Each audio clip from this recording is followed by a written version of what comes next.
Coucou toi et bienvenue sur ma chaîne YouTube d'énergéticienne naturelle. Je te rappelle que tu peux t'abonner gratuitement et recevoir les notifications en cliquant sur la petite cloche. Aujourd'hui la vidéo se porte sur les OGM, le pesticide, le bio, ramener l'amour. Alors, donc nous allons commencer par les pesticides. Pesticides, qu'est-ce que ça veut dire? Cide, le suffixe cide, ça veut dire qui tue la vie. Et là où tu crois que la vie qui est tuée peut être sélectionnée, en fait non, c'est pas le cas. Donc les pesticides sont aussi bien utilisés dans l'agriculture conventionnelle que dans l'agriculture biologique. Donc dans l'agriculture conventionnelle, les pesticides sont une arme de destruction massive. Pourquoi? Parce que les pesticides viennent en partie, par exemple, des produits chimiques qui ont été créés pendant la guerre afin de tuer le camp adverse, comme par exemple les gaz sarins. Donc, comme il restait en fait des résidus de ces produits chimiques, ils se sont dit, oh là là, va falloir y écouler et tout, qu'est-ce qu'on va faire? Donc, ils ont commencé à créer les pesticides pour tuer les insectes dans les jardins, et puis ils ont aussi disséminé à fond dans les, par exemple, dans les peintures, dans tout ce qui est revêtement au niveau de la maison. C'est d'ailleurs pour ça que quand les personnes mettent des pesticides dans des champs, tu les vois avec des combinaisons, parce que ce sont vraiment des produits chimiques qui sont là, qui ont été créés exprès pour tuer. Comme tu l'as vu dans ma vidéo sur la Terre, le sol a énormément besoin de cette microfaune qui vient nourrir les plantes et qui vient aérer le sol pour que l'eau s'infiltre. Donc en utilisant des pesticides, que ce soit en bio ou en pas bio, ça enlève cette microfaune, ça enlève toute cette microfaune. Donc la terre, le sol a besoin de cette microfaune pour avoir des plantes nourricières. En bio, en culture bio, un agriculteur va utiliser des pesticides dits naturels, comme par exemple le soufre, le cuivre, le rothénone. Ce sont quand même des pesticides. L'histoire du tourteau de ricin, si je prends quelques graines de ricin, en fait, ça suffit à tuer un enfant ou un chien. Donc même si on est dans le bio et qu'on utilise des pesticides naturels, dits naturels, il y a quand même des conséquences qui sont énormes. Voilà pour le petit débriefing un petit peu sur les pesticides. Donc voilà, tu as des pesticides dans l'agriculture qui n'est pas biologique, qui sont plutôt chimiques, donc de synthèse. Et tu as aussi dans l'agriculture bio des pesticides qui sont plutôt à tendance naturelle, même si par exemple le soufre est issu du raffinage du pétrole et du gaz, ce qui engendre par exemple les sulfites. Moi personnellement, mon corps ne digère pas les sulfites. Voilà, donc quand tu vois des sulfites, tu sais que ça a été cultivé avec du soufre. Et moi, c'est quelque chose que mon corps ne supporte plus du tout. Donc voilà, donc tu as des pesticides naturels, des pesticides pas naturels, et que ce soit dans l'agriculture bio ou pas bio, à partir du moment où elle est intensive, il y a de gros problèmes avec les pesticides. Comme d'habitude, je te donnerai les solutions à la fin de la vidéo pour te donner toutes les clés en main pour pouvoir changer ça ou redevenir maître de ta vie. Alors, après les pesticides, on va passer aux OGM. Qu'est-ce que les OGM? OGM, ça veut dire organismes génétiquement modifiés. Ça veut dire qu'il y a des petits chimistes qui se sont amusés là à changer l'ADN, aussi bien au niveau animal qu'au niveau végétal. Alors, au niveau animal, pourquoi est-ce qu'ils ont fait ça? Par exemple, ils ont essayé de créer des poules qui n'avaient pas de plumes parce que ça consommait trop d'azote ou j'en sais rien, enfin bref. Schmilblick, ils se sont amusés à créer des animaux en enlevant certaines parties de leur corps. Tu comprends maintenant pourquoi il y a des enfants qui peuvent naître par exemple sans bras. Le problème des OGM au niveau animal, ça a été prouvé au Canada. Par exemple, les orques n'arrivent plus à se reproduire depuis quelques années parce qu'ils consomment des poissons qui sont modifiés génétiquement. Donc, ce que ça crée, c'est des avortements, des problèmes à garder donc, le fœtus, l'enfant, le garder en bonne santé et voire même que l'enfant naisse vivant. Voilà ce que ça peut engendrer au niveau animal. Là, je t'ai fait un petit débriefing. Au niveau végétal, les OGM ont été créés principalement, soi-disant au début, pour aider les plantes, par exemple, pour qu'elles consomment moins d'eau. Ironie de l'histoire, les plantes consomment plus d'eau avec les OGM que sans. Voilà. Je te fais des petits raccourcis. Après, si tu veux t'informer, je te donnerai des documents en lien. Les OGM aussi ont été d'un grand secours pour l'État. Pourquoi? Parce que les OGM ne se reproduisent pas au niveau des plantes et que donc les agriculteurs sont obligés de racheter leurs semences chaque année, ce qui crée un bénéfice pour l'État qui est non considérable. À partir du moment où l'être humain n'est plus autonome pour son alimentation, il devient dépendant et manipulable. Il va obéir pour pouvoir manger. Donc il n'est plus libre, il n'est plus autonome, il est dépendant, il n'est plus indépendant. Le problème des OGM, c'est que par exemple, un champ cultivé en bio qui n'est pas censé avoir d'OGM, à partir du moment où il y a un champ qui utilise des OGM à moins de 20 km, et bien en fait les plants s'hybrident à cause de la pollinisation.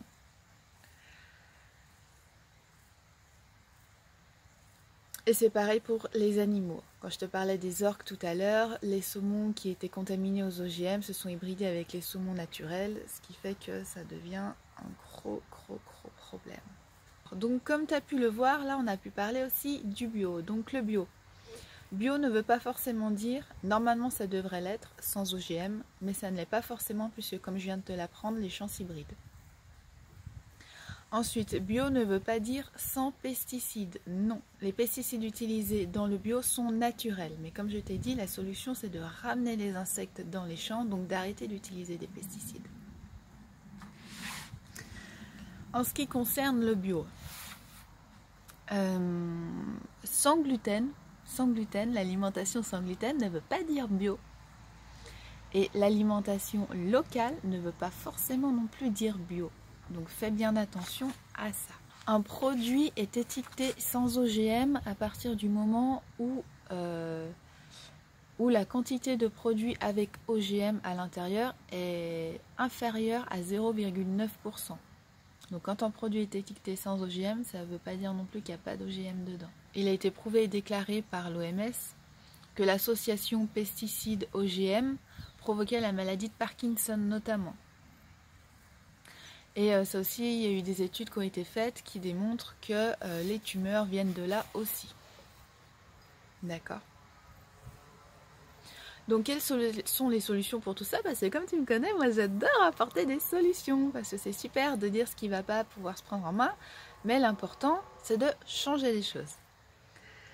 Alors, pour changer les choses, je te propose plusieurs solutions. La première, par exemple, c'est d'arrêter l'agriculture intensive. Pourquoi? Déjà parce que ça ne sert pas à grand chose, puisqu'il y a une bonne partie, je n'ai plus les pourcentages en tête, mais je me demande si c'est, il me semble que c'est de l'ordre de 60%, de cette alimentation qui est produite de façon vraiment très intensive. Tu en as à peu près 60% qui finit à la poubelle. Pourquoi? Parce que dans les magasins, tu as les invendus, et puis chez toi, dans ton frigo, tu ne consommes pas forcément tout.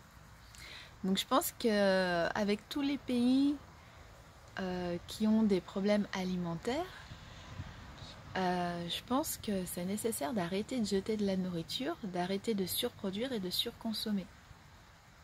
Revenir à quelque chose de plus local et restreint me paraît une bonne option. Ouais, ça c'est l'idée numéro 1. Donc voilà, je l'appellerais cette idée nourrir son village plutôt que de vouloir nourrir le monde.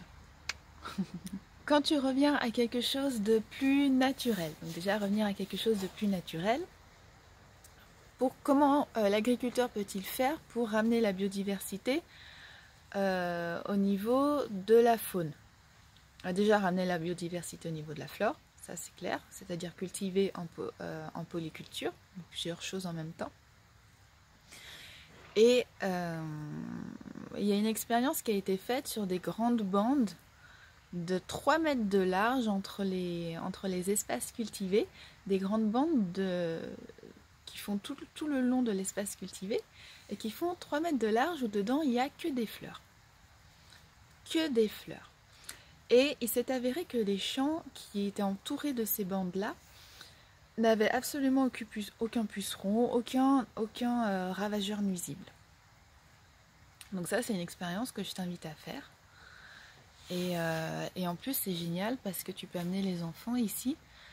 Ils peuvent toucher la terre parce qu'il n'y a pas de produits chimiques, pas de pesticides, contrairement aux autres terrains cultivés. Et ils peuvent observer justement la diversité de la faune. Alors que quand tu vas dans un champ cultivé avec des pesticides, bah t'as zéro faune, hein, bien sûr. Avec une agriculture locale, ce qui serait chouette aussi, ce serait d'amener les enfants sur le terrain, vu que maintenant il n'y a plus aucun danger pour eux, vu qu'il n'y a plus de pesticides. Ce serait de ramener, je sais pas, par exemple, de faire un partenariat avec l'école et qu'une fois par semaine, un après-midi, les enfants viennent jardiner et prêter main forte à l'agriculteur. Comme ça, les enfants peuvent apprendre les légumes d'où ils viennent, parce que tu vois, moi j'habitais à la campagne, et je ne citerai pas le nom, mais les frites, très peu d'enfants savent qu'elles proviennent de la pomme de terre. Hein. Pour eux, elles viennent directement d'une grande chaîne de distribution, d'un grand restaurant dont je ne te citerai pas le nom. Donc voilà, revenir à quelque chose de local. Inclure les enfants dans le projet. Pourquoi pas faire également un projet intergénérationnel? Que l'agriculteur puisse bénéficier du savoir des anciens, qu'il y ait cette journée par semaine où les anciens viennent cultiver avec les enfants de l'école, avec les agriculteurs prêter main forte. Et là, on revient à quelque chose qui a du sens. Les enfants et les personnes âgées peuvent être heureux. Les personnes âgées peuvent être heureuses de donner leur savoir afin que ça perdure dans le temps. Et les enfants retrouvent quelque chose qui a du sens, c'est-à-dire qu'ils participent à créer une alimentation pour pouvoir nourrir les gens du village. Et ça, c'est chouette. Ça, c'est chouette, ça leur parle, ça fait une boucle. On fait à manger, on mange, on fait le compost, on ramène au jardin, au potager, et tout de suite, c'est un cycle. Et ce cycle est rassurant.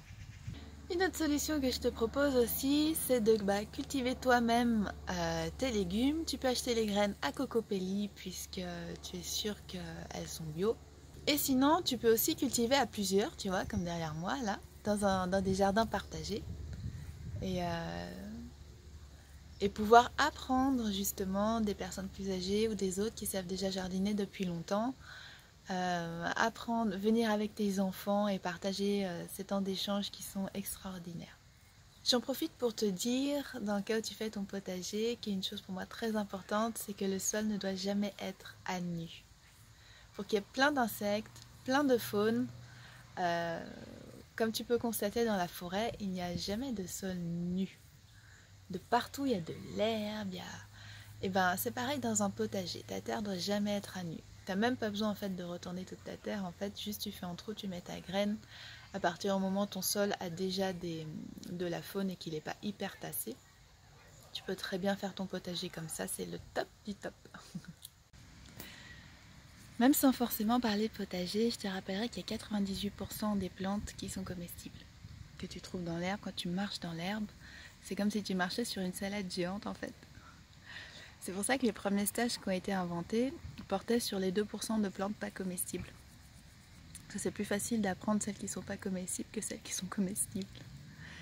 Donc tu vois, même sans avoir un grand potager à faire, tu as déjà plein de feuilles d'arbres, d'herbes, soi-disant ces mauvaises herbes, là tout ça, ça se mange en fait. Et c'est hyper riche.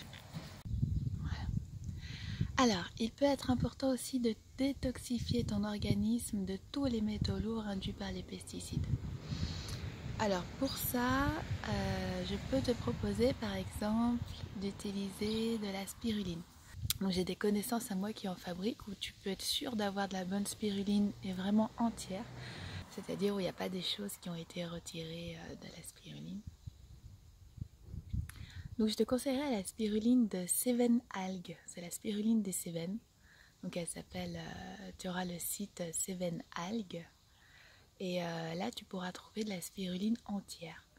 si tu veux en commander, pour aider tes organes à vraiment se débarrasser de cette charge des métaux lourds qui ont été induits par les produits chimiques. Je te proposerai aussi, pour nourrir ton corps, de mettre en place chez toi des choses comme le kéfir ou la kombucha pour vraiment ramener tout plein de bonnes bactéries, tout plein de bonnes choses à ton corps pour qu'il retrouve une santé parfaite. Tu as aussi l'argent colloïdal qui peut t'aider à évacuer les métaux lourds.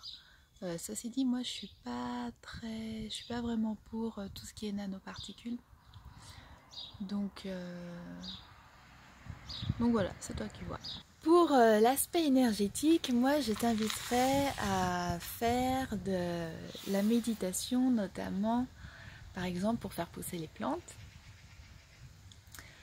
On a pu voir le travail des motos sur l'eau là.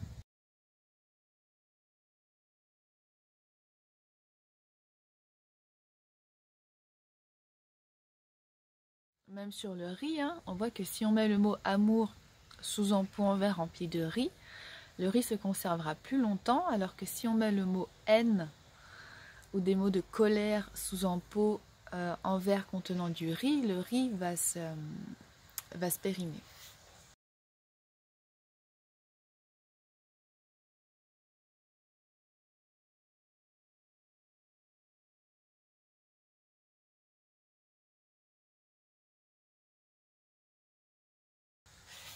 C'est exactement la même chose pour les plantes, c'est-à-dire que si un être humain passe un peu de temps à donner de l'amour à une plante, à lui dire qu'elle est belle, tel qu'un jardinier le fait couramment en fait, auprès de chacune de ces plantes, tu vois, il va lui dire, ah bah tiens, toi t'as bien poussé, toi t'es belle aujourd'hui, tu m'as fait des belles tomates, et bien tout ça, mine de rien, ça dissémine de l'amour. Et la plante va grandir parce que son champ énergétique, les géobiologues utilisent le terme biochamp, donc le biochamp de la plante, tous les êtres vivants ont un biochamp. Donc le biochamp de la plante va s'amplifier, au même titre qu'un être humain reçoit des belles paroles. Quand quelqu'un vous donne des compliments, vous fait des compliments ou vous exprime des belles choses, d'un coup vous vous sentez bien et plein d'énergie. Et bien c'est exactement la même chose pour les plantes. Plus on donne de l'amour, plus l'amour grandit. Plus on va donner de l'amour à un être humain, plus son amour en lui-même va croître et plus il va pouvoir en rendre. Je vais te donner l'exemple, hier soir je suis allée en concert qui était génial, le concert de Saodage, un groupe de La Réunion. Et j'ai tout de suite reçu plein d'amour dès la première chanson, mais je me suis sentie enveloppée. Du coup, ce que j'ai fait en tant qu'énergéticienne et consciente de ça, c'est que j'ai accueilli l'amour, ce qui est très difficile à faire pour les êtres humains aujourd'hui, accueillir l'amour.